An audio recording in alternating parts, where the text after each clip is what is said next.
যদি আবার প্রশ্ন করা হয়, কোরআন বুঝলাম তোমারে মানলে পরে সব ফায়দা হবে, তাহলে এবার জবাব দাও তোমার ভিতরে কি রাজনীতি আছে নাকি? আমি তো মানুষ, আমার রাজনীতি করা লাগে। Man is social animal.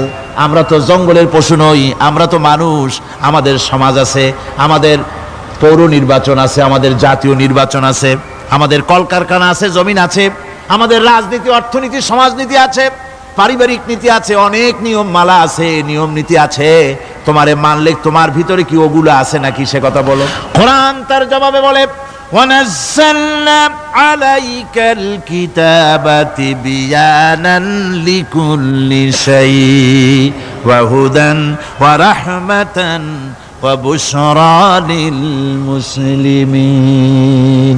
কোরআন জবাবে বলে, শুনে রাখো, শুধু অর্থনীতি সমাজনীতি নয়, শুধু রাজনীতি আর শিক্ষানীতি যুদ্ধনীতি নয়, তোমার জীবনে যা কিছু দরকার, ইহকালে যা কিছু দরকার, পরকালে সব কথাগুলি আল্লাহ রব্বুল আলামিন আমি কোরআনের সিনার ভিতরে খুলে খুলে বর্ণনা করে দিয়েছেন। সব কথা এ কোরআনে কারীমের ভিতরে রয়েছে। তোমার এমন কোনো জিনিস নাই যা তুমি কোরআনে কারীমের মধ্যে পাবে না। তোমার সমস্ত প্রয়োজন আমার বুকের মধ্যে আল্লাহ দিয়ে দিয়েছেন। বিজ্ঞান আছে, দর্শন আছে, ইতিহাস আছে, সব আছে এর মধ্যে। তবে কোরআনের মধ্যে বিজ্ঞান আছে বলে আমি এটাকে বিজ্ঞানের কিতাব বলবো না, দর্শন আছে বলে দর্শনের কিতাব আমি বলবো না, রাজনীতি আছে বলে কোরআনকে আমি রাজনীতির কোনো কিতাব বলবো না। কোরআন তাহলে কি?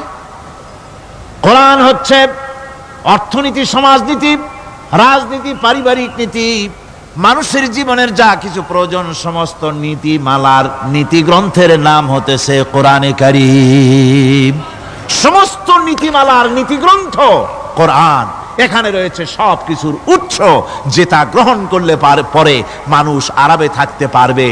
অমুসলিম নাগরিক বৃন্দ তাদের নাগরিক মর্যাদা পাবে। মুসলমান, কৃষক, নারী, চিকিৎসা, কৃষিবিদ, সাধারণ মানুষ, রং, বর্ণ, ভাষা নির্বিশেষে গোটা মানব সভ্যতা আরামে বাস করতে পারবে। পশু পাখিও আরামে থাকবে, গাছপালাও আরামে থাকবে, যেহেতু নির্দেশ হয়েছে বিনা প্রয়োজনে গাছের পাতাটিও ছিঁড়ো না। ইসলামের সমাজ যদি চালু হয়, গাছেরাও আরাম পাবে, পাহাড়ও আরাম পাবে। বলতেছিলাম, এ কোরআনে কারীমের মধ্যে আল্লাহ পাক সব কথা বলে রেখেছেন। যদি জানতাম, বুঝতাম, তাহলে এই অবস্থার সৃষ্টি হতো না। এটা বিজ্ঞানের বই নয়, রাজনীতির বই নয়, সমাজনীতির বই নয়, বরং সমস্ত নীতিমালার উৎস, জ্ঞানের উৎস হচ্ছে আল কোরআন। জ্ঞানের উৎস কি? আল কোরআন।